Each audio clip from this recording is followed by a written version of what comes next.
The Australian bunyip. I don't know anything about this creature.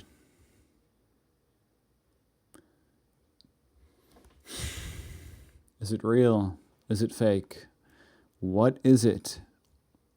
What is that?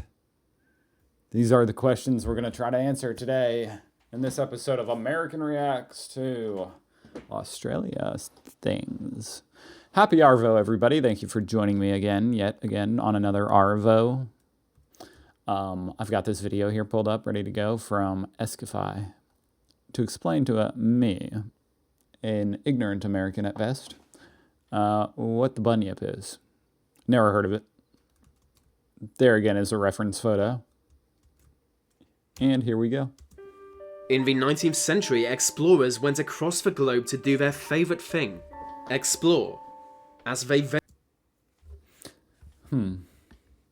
Yeah, okay. ventured, I don't know. I was going to say something like, try to argue that. Like, maybe some explorer's favorite thing is, like, playing the yo-yo or, you know, there's tons of other things they could enjoy doing and just happen to be exploring it.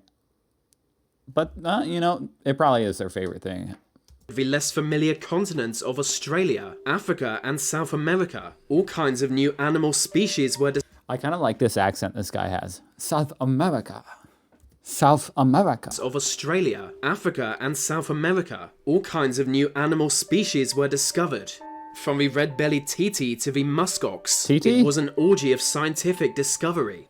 But some discoveries were too incredible to be believed. For much of the era, scientists argued over the existence of the platypus. With its ridiculous appearance, there were many academics who refused to believe it was real, a debate that lasted for almost 100 years.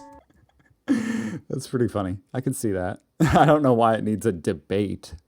Although I did hear a story of a guy like bringing a platypus and people thought the beak was sewn on to the... That's It was funny. the same case for mountain gorillas. Until their discovery in 1902, they were seen as an urban legend. Yeah, I mean, that basically is Bigfoot. Like, Bigfoot does exist. It's right there. Similar to Bigfoot Now, the bunyip, I don't know about that. or the YETI. There was a period of time it seemed like ancient legends of monstrous creatures were being proven true.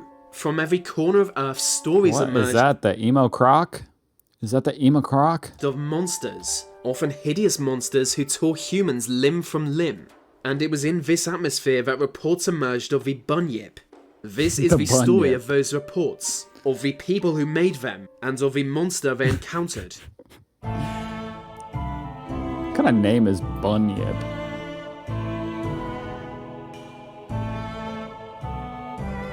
The bunyip. In the early 1800s, Europeans were gradually exploring and settling Australia, but so little was known for certain about this new continent. Australindia. Huh, I didn't know about that name. Anglicania. It was believed there was a great inland sea or river somewhere within it, along with many other mysterious locations. Explorers often took on the help of local natives, whose ancestors had been there for more than 30,000 years. Sometimes, while in remote wilderness areas, they would hear strange noises in the distance, like the call of an animal, but unlike any they were familiar with. According to their native companions, it was the unmistakable sound of a horrifying monster that should be avoided at all cost. Ooh, I mean the size of the teeth. Oh my gosh. It didn't take long for word of this monster to spread. Known as bunyip, the nature of this beast varies depending on the legend. Most told that it was a water-dwelling creature, inhabiting lakes, rivers, and swamps, any kind of body of water, but could emerge onto land whenever it chose to.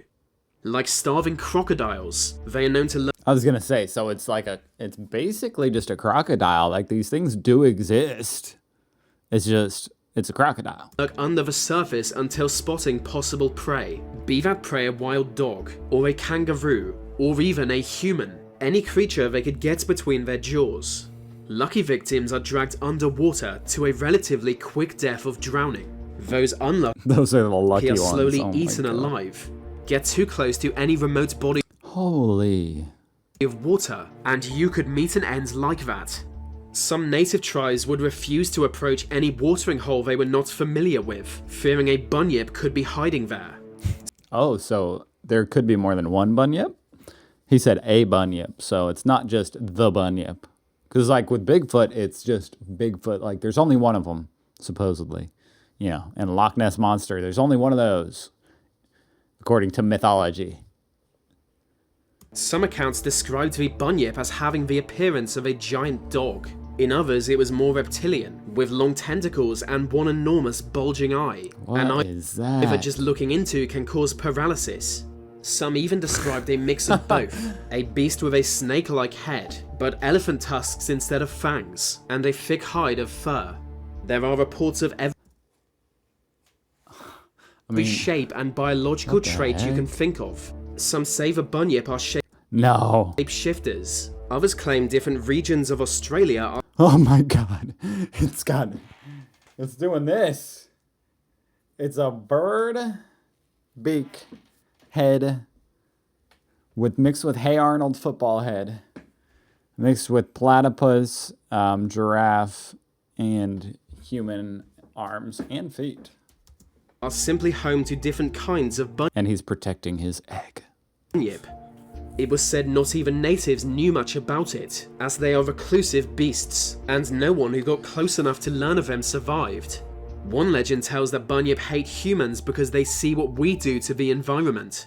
According to it, bunyip are kind of nature's guardian, and we are the real monster. Oh. Another legend even tells they can command the tide to move as they wish it to. One of the most compelling accounts is from the criminal William Buckley. Found guilty of theft, he looks like a Planet of the Apes person.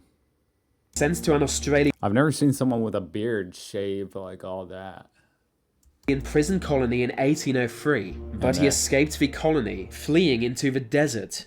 Alone in the wilderness, authorities assumed he had died soon after, but in reality he had joined a group of natives and lived among them for many years. In his 3 decades among them, he experienced a different world to his own, and on returning to British society, he confirmed the existence of bunyip, claiming to have seen several. But there you go. Even he knew little There's about the them, proof. instead passing on a native rumour that bunyip have some kind of supernatural power. Still, many people regard his story as proof the monster is real. That is terrifying. And to be fair, you can't really blame them. After all, water-dwelling monsters really do exist. They're called hippos. I don't think the Exactly, you know? There you go. There's bunyip is any less believable than these big idiots. In 1845, giant fossilized bones were found near the town of Geelong. With archaeology at the time being so undeveloped, they had a hard time identifying the bones. So they tried showing the bones to a group of natives, who claimed to recognize them. The natives went on to describe the monster that had long plagued their homeland, calling it a bunyip. This was the first documented use of the word bunyip, giving a name to the already notorious monster. Still, no bunyip was ever captured dead or alive. So while it was once common to believe the bunyip was a real animal species, most people today see it as just another superstitious or... Come on, that's just a polar bear. That looks like Freddy's... What's that game? Freddy. He's like an animatronic. That's what that looks like. Australian lie.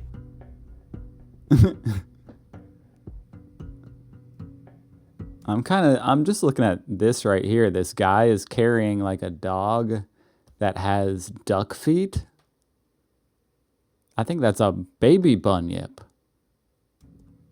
And he's carrying it from this giant bunyip that's like riding a wave. What is going on? Oh, that was it. Okay. All right. Okay. Well, you know what? I'm convinced. I mean, here's proof right here of bunyip. It's a photo, a color photo. This is not an illustration. This is just proof. So yeah, it exists. What of it? That's reason, once again, let's see. I think that's reason 42 to not go to Australia, but there's still 356 reasons to go to Australia. So I'm still in favor of going to Australia. and I'll put me up against the bunyip, okay? I'm not afraid. Thank you for watching. This was kind of a fun video. Very serious, but fun. So thank you for accompanying me. And you can like the video or subscribe or do something. I don't know. Or do nothing. Just thank you for watching. Bye.